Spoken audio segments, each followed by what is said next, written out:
Hello everyone, Coach Matt with Halleck's Hitting Garage. Today we're going to talk a little bit about the dreaded rollover. So ground balls, we get to a point of contact and our body is in a position and our arms and our hands are in a position where we're rolled over and we're hitting the middle of the top of the ball and creating topspin. The ball's going to naturally go down, the ground causes friction, so it slows the ball down. There's more players in the infield. So ground balls, the majority of the time, are outs. So we are going to talk a little bit about the why. That's the biggest thing, first and foremost. Why do we get to a point of contact and our body is in a position, mostly our arms and our hands, where we're rolling over instead of staying palms up and palms down and actually driving through the ball, keeping the bat on plane as long as possible. As well as some tips and tricks, mostly drills, that we can get to the point to help eliminate, never going to eliminate, right? Help minimize actually getting to a point of contact where you're rolling over. It's going to happen, swings break down. A lot of bats happen over the course of the season. Pitchers are good. But there are some drills that we can incorporate through repetition and being patient over time that can help your body get into a position that's much, much better to be actually palms up and palms down and actually driving through the ball. So the why is the first thing, and the biggest thing is at heel strike or front plant foot or launch position or ready position, whatever the cadence that coaches use, when we get to a position, when we stride and we're at ready position to start firing our hips first, right? Our core, and then our shoulders, arms and hands last. Where are our hands and our arms? So that's the biggest thing right now, because this is all about physics and how your body works to overcompensate getting this barrel to the actual ball. And what you see a lot of the times is what is the angle of the bat and where are the hands when you get to that front launch position. Now if you're in a position where the actual handle is off your shoulder by about 3 to 4 inches, you are in a very, very good position. You have the knob or the bottom of the bat actually pointing at the catcher. What's up, catch? Then you are in a very good position right now when you start turning everything, that you're naturally going to get into a slot where you're going to be palms up and palms down.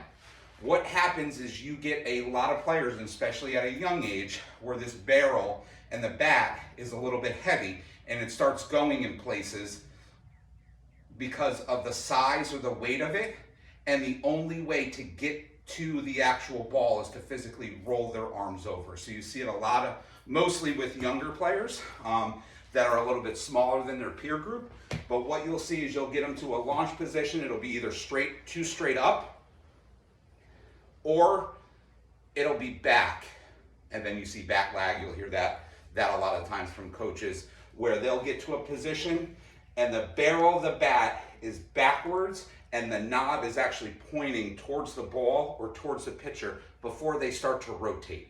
And the only way to get this barrel to that ball is to physically roll over majority of the time. So that's what you see.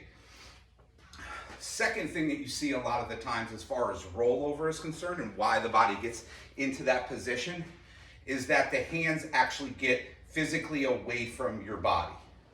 So my hands would actually be coming at launch position, would actually be coming towards you, the camera.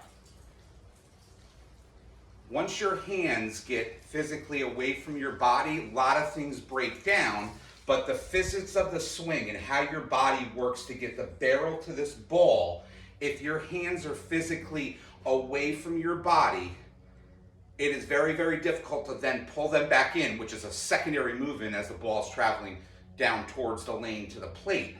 But a lot of the times, then they'll pull over the top of the ball or around it, and to get to the barrel, they're going to roll over. So usually the two most common things in youth hitters, probably from 6 years old, 5 years old, when they first start picking up the bat, because it's a little bit weighted, it's heavy. A lot of times they're end loaded, all the way up to your Little League, Babe Ruth, and even high school days, until they get a little bit stronger, they get a little bit more comfortable handling the bat, is they would obviously, barrel is going to drop before they start, or they're physically going to take their hands away from their body. So two most common flaws why your body gets in a position to actually roll over at contact. What can you do to fix it, right? So that's the biggest thing. Okay, it's really easy to assess and break down the physics of the body and why you get to a point where you're actually not palms up, palms down and driving through the ball, and you get to a point where you're rolled over. So it's easy to assess that and look at it and understand the physics of the body. It just makes sense. How do you actually correct it, right? So a lot of the things that we talk about at HHG, and a lot of you that know me through my career, I practiced a lot. I swung the bat a lot. I worked on my craft. I actually created habits, and in order to create habits, you have to do something continuously over and over and over and over and over and over and over again. So very, very simple. First thing that you can do is get to yourself in a launch position. Don't even need a tee in the ball. And you're gonna hear a lot from HHG and myself about phantom swings and what are the controllables that you can do as far as swinging the bat to help prove your performance. A lot of times you don't even need a tee, you don't even need a ball. All you need is your bat and a space. Mirror is very helpful because you can actually see. Cameras nowadays, technologies and tripods make it even easier. But you can actually stand in your living room, in your garage, obviously ask your parents if you're in the living room, in your bedroom if you have enough space, anywhere there's an open space for you to swing a bat. And just get yourself to launch position. Just get yourself where you would stride, and again, we're gonna be a little bit open on our front side, not all the way open, not all the way closed, right? So we can engage our lower halves, our hip, especially our back hip, and the inside of our right knee. And we get to launch position, and we're just gonna check where our hands are before we would normally start the process of then swinging. Where are our hands? Where would my hands normally be? Right there, all of a sudden, I've raised my chances to actually roll over because the barrel of the bat is pointing backwards and the knob or the bottom of the bat is pointing towards the infield.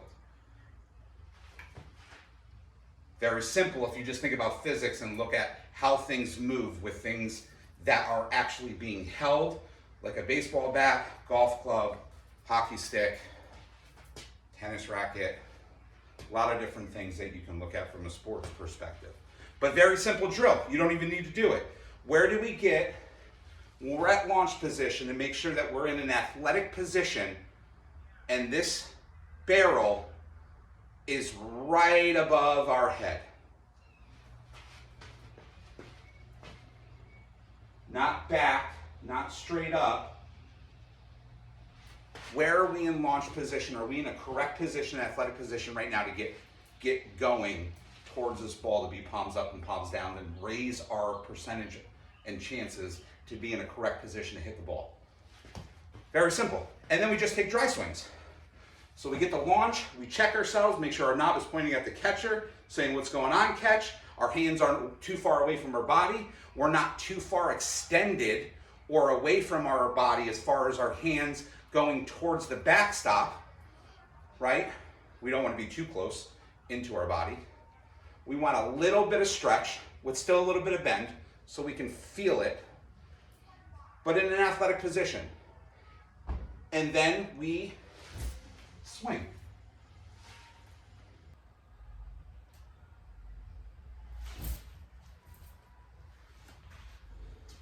One drill, very, very simple. 10 to 15, 15 to 20, 20 to 25, 25 to 30 reps, 3 days a week, 90 dry swings, physically as hard as your body can handle, but balanced, has so many positive benefits to it. So that's the first thing you can do, is just check your position. Where am I when everything's gonna start firing and going this way? Where's my hands? Is my barrel here? Is it too far away from my body? Am I way too long? Very simple drill. So second drill you can do. Little awkward, especially for some of our younger hitters. We can get to the point to do mini bat drills. I have a mini bat. We'll do one-handed drills. I might have had some one-handed drills, I think, back on the tips and drills highlight icon on Instagram, plus there are some on YouTube as well with the mini bat. But we'll do a whole session on the mini bat drills. Very, very simple what we can do as far as not eliminate, but helping to minimize rollover. And it's very difficult to roll over. You're actually starting to see it more and more in collegiate fast pitch softball. For controllability of the barrel of the bat, is Ty Cobb did it. Start splitting your grip a little bit. So you want to overcompensate for this drill on somebody that rolls over a lot.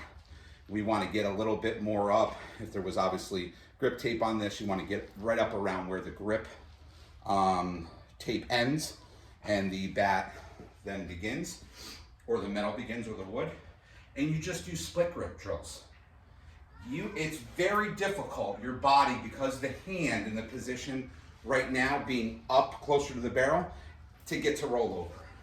But same exact philosophy and idea. You're gonna start where you normally start, get to launch position, slide our hand up, very simple drill.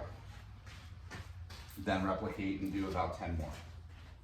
Everything needs to be slow, patience. People rush too much. You don't get much out of it, and things tend to break down.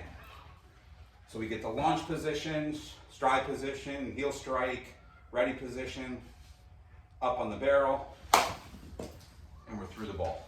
Palms up, palms down. You then can start working your way down, get to a point where we're at contact. Hands should be slightly, based on pitch location in the strike zone, above the barrel at contact. But you guys want to see anything more, let me know. Holler at me, shoot me a message, send me a text, send me an email. Love talking about this stuff and helping out hitters in any way we can, especially stuff that they can do on their own. Don't even need a tee, don't even need a ball. A lot of the times, those are excuses. I don't have a bow net. You can hang a sheet from your ceiling if you don't have one. That's what I did in my garage back in Colony when I first started hitting in the garage. But essentially, you don't even need a tee. Open space, and you can still do these drills, still reap the benefits, and it'll show improvement, obviously, come game time. But everybody have a good day. We'll talk to you soon. Bye.